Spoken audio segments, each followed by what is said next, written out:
de nuestras emisoras, de nuestro circuito. Transmitimos a través del canal 990 de Simple TV, también a través de mundour.com y de nuestras aplicaciones en video. Son las 7:12, es miércoles, es nuestra agenda económica. Ayer comentábamos que Venezuela en 60 días tendrá elecciones presidenciales, ¿cierto? Y trae, o traerá, cabe la posibilidad de que traiga alguna implicación en lo económico, ¿cierto? O sea, es lógico, es obvio que ello ocurra, independientemente del resultado. En paralelo, segundo tema, Petroguía reseña que la OFAC afianza una política de permisos específicos a empresas con inversiones en Venezuela. Y el Observatorio Venezolano de Finanzas aseguraba que Chevron propicia un alza de 20% en la producción de petróleo en Venezuela durante el primer trimestre de 2024. Digamos, son dos temas y vamos sobre cada uno de ellos por partes en nuestra agenda económica. Ecoanalítica. Balance del mundo económico. Con Román Losinski. Y Asdrúbal Oliveros, economista, socio director de Ecoanalítica. Asdrúbal, buen día, ¿cómo estás? Buenos días, Román. Un saludo para ti y para todas las personas que hasta ahora nos sintonizan. Asdrúbal, yo quisiera comenzar con las implicaciones económicas que en efecto tiene la elección. Y te pregunto en dos tiempos. Hablaremos luego del después, pero te pregunto ahora por el antes. ¿Qué estás viendo antes del 28 de julio? ¿Qué esperas ver hasta esa fecha? Leí ayer algún tuit de alguien que te mencionaba y te citaba, supuestamente habías dicho que se estaba viendo un mayor gasto de parte del gobierno en este momento. No sé si es cierto y por favor, ¿qué ves antes del 28? Sí, efectivamente, Román, ayer escribía sobre ese tema, un tuit muy corto, pero estamos viendo un aumento del gasto, sobre todo a partir de la última semana de abril.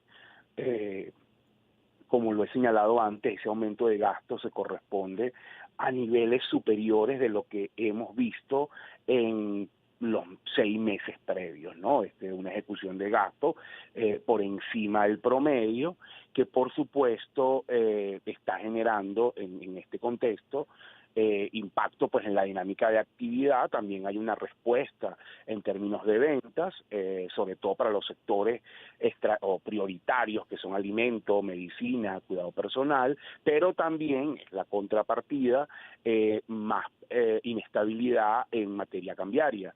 Si te habrás dado cuenta, pues la brecha entre la tasa de cambio oficial y paralela se ha expandido, se ha abierto. Estamos hablando pues de una brecha, una diferencia 10%. entre ambas tasas, y que incluso puede ser superior. Esto es muy relevante porque al final afecta sobre todo la dinámica de los precios y la dinámica comercial. ¿Por qué? Bueno, porque al final la mayoría de los establecimientos utiliza la tasa oficial como corresponde para cobrar los precios, pero muchos de sus proveedores que trabajan principalmente con afuera, son proveedores externos, o muchos no pueden acceder a las liquidaciones de dólares a través de la mesa de cambio, entonces están utilizando la tasa paralela, y eso por supuesto tiene un elemento de tensión en los costos, esa diferencia entre la tasa oficial y la tasa paralela, porque también las liquidaciones que se han hecho a través de la banca han sido insuficientes. Tú estás, para que la gente lo entienda, lo que está ocurriendo es que tú estás tienes más bolívares en la calle, en el sistema. Esos bolívares buscan pues drenar a través del mercado cambiario para poder reponer inventario, para poder comprar más productos, y en la banca o en las mesas de cambio no están entregando las divisas suficientes para atender esa demanda. Eso se está trasladando al paralelo y por eso esa brecha se está viendo. Ahí tú vas a tener la manera de resolver eso de dos formas: o por un lado el gobierno incrementa estas liquidaciones, habrá que ver qué viene en las próximas semanas para volver a acortar esa brecha. En este caso lo que se buscaría es, con mayor liquidaciones, es que el tipo de cambio paralelo se reduzca, o por el contrario permites que la tasa oficial, se deslice un poco, de tal manera que acorte la brecha. ¿Cuál estrategia va a escoger el gobierno? No lo tenemos claro, porque hasta ahora no ha mandado una señal contundente de que es una u otra, pero sí es algo que vamos a estar viendo en las próximas semanas. En conclusión, Román, creo que efectivamente esta mayor ejecución de gasto se va a intensificar en esta semana. Estamos en una campaña electoral, bastante intensa, muy corta, pero muy intensa, sobre todo en términos de movilizaciones, de noticias, de acuerdos políticos, que está atado al segundo punto que vamos a hablar del tema petrolero. Sí. Eso hace que el gobierno pues vaya a tener va a estar muy activo, así que el llamado es que hay que estar muy atento al tema cambiario, al tema precios, porque mayor ejecución de gasto tiene esa respuesta. Digamos que aquí, como todo en economía, tiene consecuencias positivas y consecuencias negativas. La consecuencia positiva de esto es que, lo que hemos dicho, estos 3 meses también van a ser los 3 meses de mayor actividad, de mayor volumen de venta, de mayor movimiento en la calle. Eso es algo que estaba esperando el sector privado, que necesita el sector privado. Pero la parte, vamos a decir, negativa es esto que estamos comentando, es una mayor tensión cambiaria que amerita pues una respuesta desde la planificación de los negocios, de financiera, comercial, para minimizar ese efecto.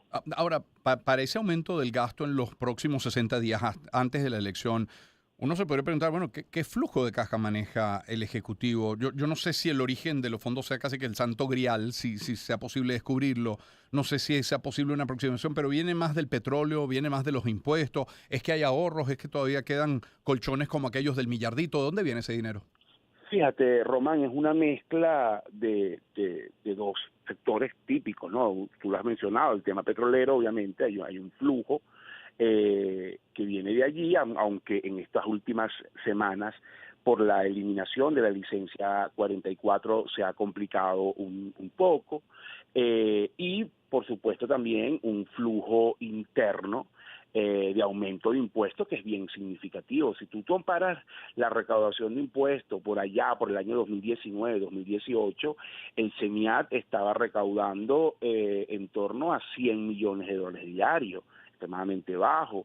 Hoy estamos prácticamente multiplicados por 10, estamos cerca de $1.000 millones diarios. O sea, el aumento en la recaudación tributaria ha sido muy significativo y estamos viendo además que el gobierno en este punto está siendo muy activo, disminuyendo la evasión, cada vez hay mayores fiscalizaciones, buscando además que muchos negocios se conviertan en contribuyentes especiales, que aumenta pues esa carga de fiscalización, creando además nuevas iniciativas que no son necesariamente tributos, pero que se parecen igual o que tienen incidencia, como este nuevo aporte a las pensiones. Entonces, la recaudación tributaria se ha convertido en una fuente importante de ingresos. Fíjate que nosotros creemos que pues sí, el gobierno tiene capacidad para gastar, pero no para gastar en demasía, ¿no? Y creo que eso también es parte de la discusión de los acuerdos políticos. Uno de los puntos a los que aspiraba el gobierno es poder disponer de más de fondos que tiene Venezuela en el exterior, que no ha podido utilizar y que pudiera utilizar para la campaña, o es lo que buscaban. También, obviamente, a través de las licencias, vender el petróleo sin descuento y que eso genere mayores ingresos. Ambas cosas no se han dado en este punto, y eso hace que su capacidad de gastar aumente un poco, como lo estamos viendo, pero no sea tan elevada como hemos visto en otras campañas electorales en Venezuela. Sobre todo, no voy a hablar de la campaña de 2018 porque fue muy atípica, pero campañas pues en la era de Hugo Chávez. O sea, esa capacidad de gasto que tuvo Hugo Chávez no la tiene Maduro, pero ni de cerca.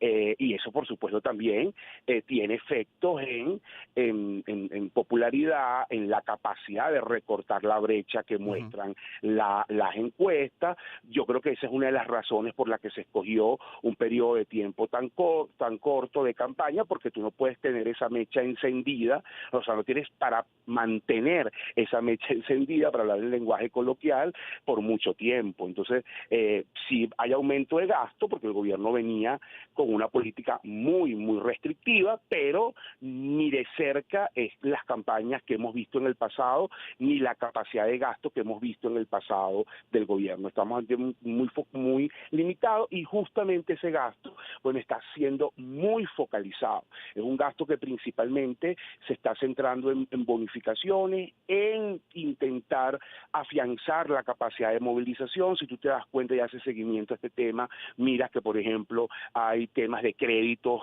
a jóvenes, políticas crediticias, hay también aportes a mujeres emprendedoras. Es decir, el gobierno está tratando de darle la mayor calidad a ese poco gasto que puede disponer, atacando grupos que para ellos son importantes. También ha habido anuncios de ejecución de gasto para adultos mayores, poco gasto de infraestructura, algunas reparaciones en vías, pero no es significativo, que siempre en época electoral el gasto en infraestructura era importante. Eso no lo estamos viendo acá. Entonces es un gasto principalmente en transferencias, en bonificaciones, pero muy focalizado, porque no tienes, para usar lenguaje coloquial, cómo tirar la casa por la ventana. No puedes hacer unos 15 años invitando a 1,000 personas. Aquí lo que vas a hacer es una fiesta que puede ser buena, pero no puedes ser más de 100 personas. Para usar ese ejemplo, para que entendamos en dónde nos estamos moviendo. Es Asdrúbal Oliveros que nos acompaña. Te decía, Asdrúbal, que lo viéramos en dos tiempos, el previo al 28 de julio y luego post. Se me ocurren muchos escenarios postelectorales. Hay uno, ¿qué pasa si gana González Urrutia? 2, ¿qué pasa si gana Maduro? Pero en el si pasa Maduro hay varios subescenarios. ¿Qué pasa si gana Maduro pero mantiene las mismas políticas? ¿Qué pasa si gana Maduro pero da un giro a su visión económica? ¿Qué pasa Maduro si se mantienen las licencias específicas? ¿Qué pasa si gana Maduro pero no? Son como que demasiados escenarios si gana Maduro, ¿no? Ese es el punto de partida, Román, y es la conexión entre el hoy y el mañana, que es la incertidumbre. Una de las cosas que estamos viendo a nivel del sector privado es que el sector privado pues tiene mucha incertidumbre de lo que va a pasar en la política. Digamos que lo que uno pensaba hace 6 meses ya no necesariamente es lo que piensa hoy. La dinámica política ha cambiado muchísimo. Hay cosas que hemos visto que hace 6 meses no pensábamos que íbamos a ver. Eso está llevando al sector privado a ser muy cauteloso. No voy a usar la expresión paralizado, pero sí porque no lo creo, pues creo que sí sigue haciendo sus actividades, pero cualquier cosa extraordinaria, si tú estabas pensando traer una línea de negocio, abrir una sucursal nueva, o sea, la mayoría está todavía esperando ver qué pasa, ver cómo se resuelve ese tema para, digamos, bueno, ajustar un poco sus presupuestos, si es que tendría que ser más agresivo o si por el contrario tiene que replantearse sus planes con respecto a Venezuela. Entonces estamos viendo muchísima cautela en el sector privado, proyectos de envergadura que te dicen, bueno, mira, esto está parado por los momentos, esperando a ver qué pasa en el tema electoral. Muy típico, porque tú lo acabas de describir muy bien. Tienes una gama de escenarios que, oye, tienes que asignarle como que algo, la probabilidad a cada uno de ellos, y eso, por supuesto, también no es fácil en el contexto hoy de Venezuela. Te lo pongo de esta manera: para mí todos esos escenarios, Román, se reducen principalmente a 2, para simplificar el análisis.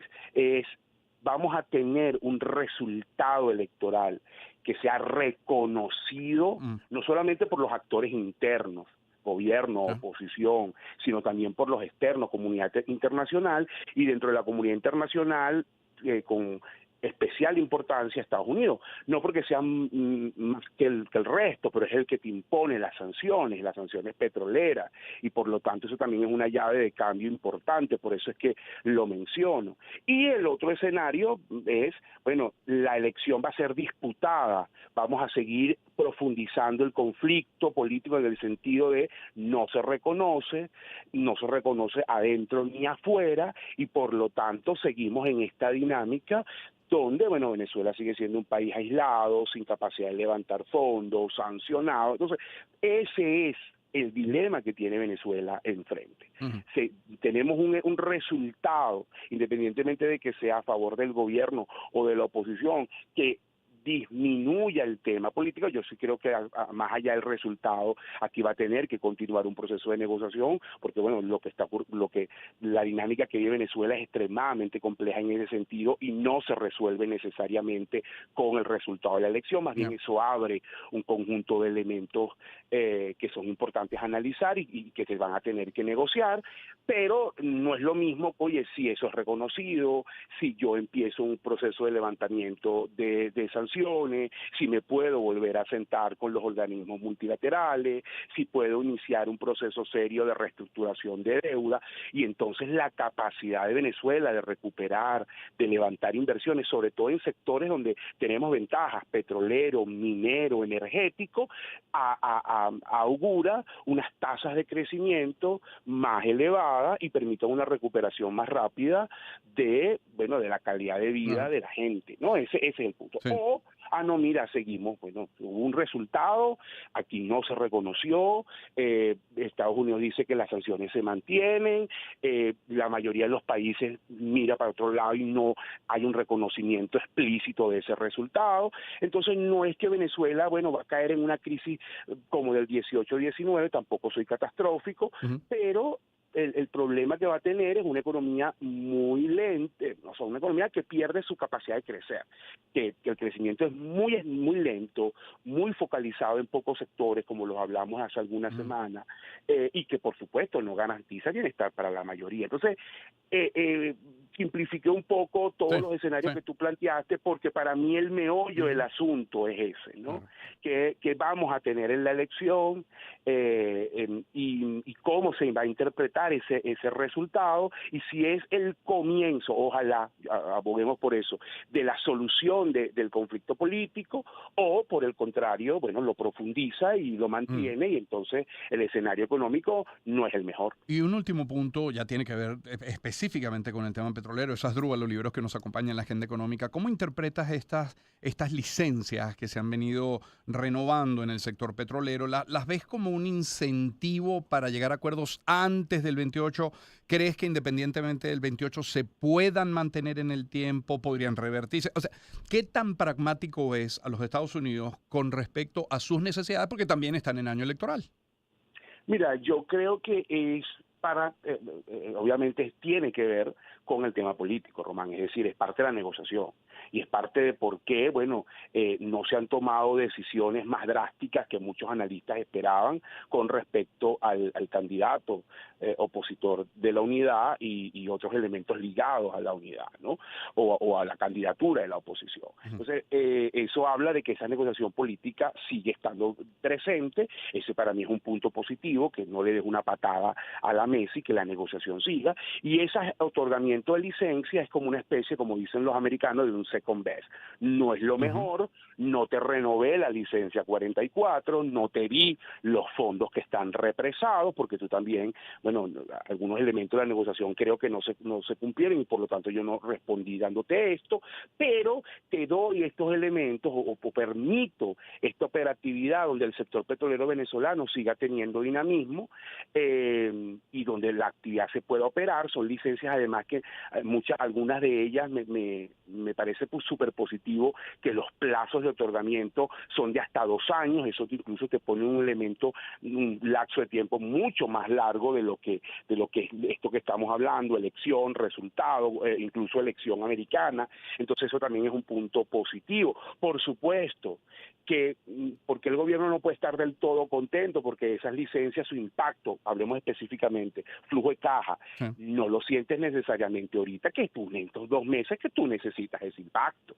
Eso se ve más a mediano a largo plazo. Para los efectos de lo que está enfrentando el gobierno, oye, no es lo mejor, porque yo necesito la plata hoy, ¿entiendes? Claro. Pero sí le da cierto piso al sector petrolero, y eso me parece un punto importante, que hace que la producción se mantenga, que incluso en algunos, sobre todo en producción privada, pueda crecer, como tú lo reflejabas en la noticia con respecto a Chevron, pero no te genera en el corto plazo flujo flujo de caja. Ahí también hay un elemento de incertidumbre que es difícil precisar porque respecto a tu punto de si se mantienen o no, que es el resultado de la elección en Estados Unidos, que también parece que va a ser muy disputada. En este momento Trump está ganando en las encuestas, entonces también cabe la posibilidad de qué va a pasar si gana el Partido Republicano y Donald Trump en Estados Unidos y cómo va a ser su visión para Venezuela. No me queda claro que vaya a repetir su estrategia del primer gobierno, pero entonces también tú dices, bueno, ¿qué va a cambiar? ¿Cómo va a operar? Y ese es un punto también de incertidumbre. Claro. Asdrúbal, gracias por este tiempo. Un abrazo. No, a ti, saludos. Un gusto. Buen día. Asdrúbal Oliveros, economista, socio director de Ecoanalítica, con nuestra agenda del día de hoy, de la semana, de esta semana. 7:32 minutos de la mañana, desde la pausa. Deje que le hable en publicidad.